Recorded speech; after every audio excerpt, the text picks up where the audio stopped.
Add और लोरैन Warren paranormal investigation की दुनिया के सबसे पॉपुलर नाम।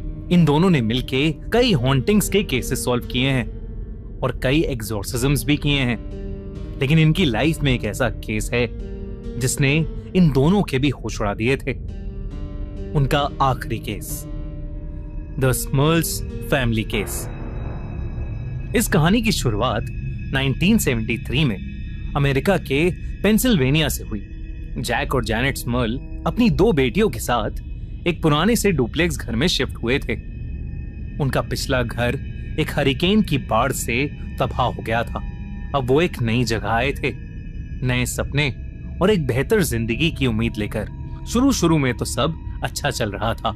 कुछ ही महीनों में जैक का अपनी जॉब में प्रमोशन हुआ और उसने सोचा कि अब वो अपने इस घर को अच्छे से पैसे लगाकर रेनोवेट करेगा।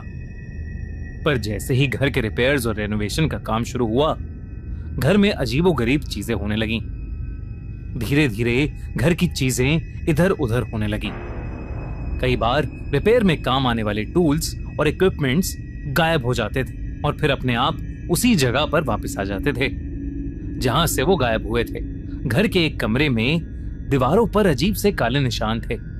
जैक ने उस निशान के ऊपर उन दीवारों पर पेंट के 3-4 कोट करवाए, लेकिन कुछ ही दिनों में वो काले निशान फिर से वापस आ गए।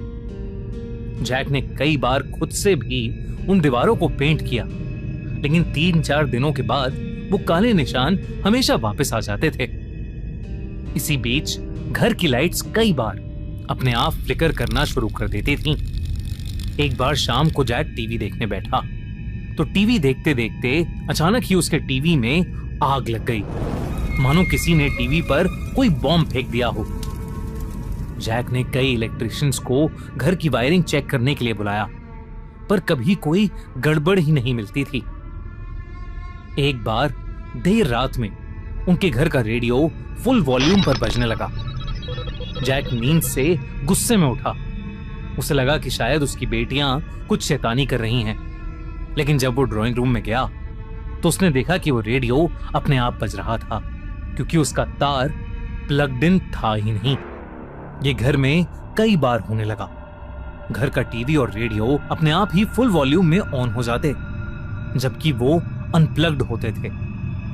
ड्रॉर्स और कैबिनेट्स अपने आप खुल जाते थे। घर का टेम्परेचर भी अपने आप ड्रॉप हो जाता था और गर्मी के महीने में भी घर के अंदर एक कपकपाती ठंड हो जाती थी। जब जैक और जेनेट के बेडरूम का बाथरूम रेनोवेट हुआ तो कुछ बेहद अजीब घटा।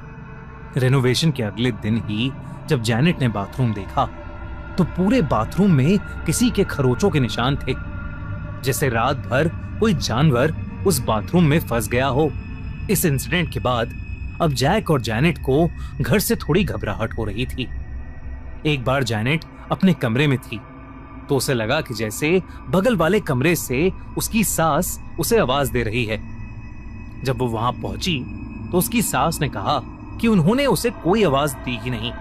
तब से परिवार के लोगों को अक्सर ऐसा लगता था कि जैसे कोई उन्हें पुकार रहा है, पर उन्हें कभी कोई दिखता नहीं था। एक बार रात में जैक और जेनेट को अपनी बेटी के रूम से अजीब सी चीखने की आवाजें आ रही थीं।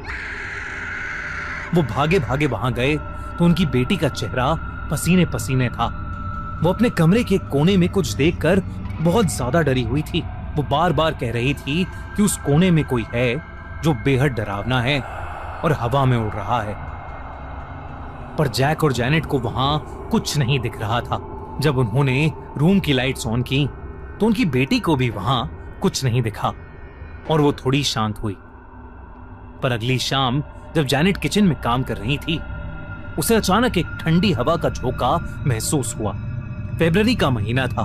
उसे लगा कि शायद उससे किचन की खिड़की खुली छूट गई होगी, तो वो खिड़की बंद करने पलटी, पर खिड़की तो पहले से ही बंद थी। लेकिन जब जेनेट वापस पलटी तो उसके रोंगटे खड़े हो गए। किचन के कोने में एक काली परछाई थी जो हवा में उड़ रही थी। एक परछाई जिसका कोई चेहरा नहीं था, पर फिर भी ऐसा लग रहा था जैसे वो परछाई जेनेट को ही देख रही है। जेनेट को लग रहा था जैसे वो हेलुसिनेट कर रही है। उसके हाथ पैर डर के मारे मानो जम से गए थे। वो काली परछाई पहले धीरे धीरे जैनेट के बिल्कुल करीब आई और फिर उसके करीब से गुजर के घर की दीवार के आर पार चली गई। उसी दिन जैनेट की सास ने भी उसे बताया कि उन्होंने भी उस काली परछाई को देखा है। धीरे धीरे उस काली परछाई का घर में सब लोगों को दिखना एक आम सी बात हो गई थी। जैक और जैनेट का शक अब यकीन में बदल रहा था। उन्हें समझ आने लगा था कि उनके घर में कोई स्पिरिट है, पर क्योंकि वो किसी को हार्म नहीं कर रही है, इसलिए उन्होंने उन चीजों के साथ रहना शुरू कर दिया। कुछ समय बाद जैनेट और जैक की ट्विंस बेटियां हुई और तब से सब कुछ बदल गया। एक रोज जैक अपनी बेटियों के साथ लिविंग रूम में बैठा हुआ था जब अचानक ही लिविंग रूम की सीलिंग से उसे एक अजीब सी आवाज सुनाई दी, जैसे सीलिंग से कोई कुछ उखाड़ रहा हो। जब जैनेट ने ऊपर देखा तो उसकी सांसें अटक गईं। उसने जल्दी से अपनी छोटी बेटी को अपने पास खींचा और जैसे ही वो हटी, बड़ा सा शैंडलियर सीलिंग से नीचे गिर गया। अगर उस शैंडलियर के नीचे कोई आ जाता तो उसका जिंदा बचना बहुत मुश्किल था। इस इंसिडेंट के बाद जैक चर्च गया और एक प्रीस्ट से अपने घर में हो रही चीजें शेयर की। वो प्रीस्ट उनके घर आया और उसने एक ब्लेसिंग रिचुअल किया जो कुछ कुछ पूजा की तरह होता है। उसके बाद थोड़े समय के लिए सारी एक्टिविटीज बंद हो गईं, लेकिन फिर कुछ टाइम बाद सब वापस शुरू हो गया और इस बार उन चीजों का होना बहुत ज्यादा हो गया था। कभी किचन की कोई अप्लायंस आग पकड़ लेती तो कभी घर के बल्ब अपने आप फूट जाते। घर में रह रहे फैमिली मेंबर्स को अक्सर चीजों से चोटें लगती रहती। हद तो तब हो गई थी जब एक बार प्रीस्ट के ब्लेसिंग रिचुअल करने के जस्ट बाद स्मर्ल फैमिली का डॉग अजीब तरीके से छटपटाने लगा और जोर जोर से भौंकने लगा और फिर सबकी आंखों के सामने वो हवा में उड़ा और सीधा जाकर पिछली दीवार पर जा लगा। उनके डॉग को बहुत चोट आई, लेकिन जो उसके साथ उस दिन हुआ उसने पूरी स्मर्ल फैमिली को हिलाकर रख दिया।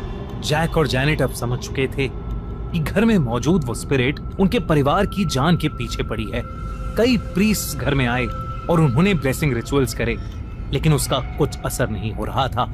जैक ने प्रीस्ट से घर का एग्जॉर्सिज्म करने को कहा, लेकिन जैक के पास इन सब बातों का कोई प्रूफ नहीं था, इसलिए उसे चर्च से एग्जॉर्सिज्म की परमिशन नहीं मिली। उस घर में उसका बहुत सारा पैसा ऑलरेडी लग चुका था और जैक को उस घर के लिए कोई खरीदार भी नहीं मिल रहा था। इसलिए जैक और जैनेट वो घर चाह कर भी छोड़ ही नहीं पा रहे थे। सालों बीत चुके थे, लेकिन उनकी इन प्रॉब्लम्स का कोई सल्यूशन उन्हें मिल ही नहीं रहा था।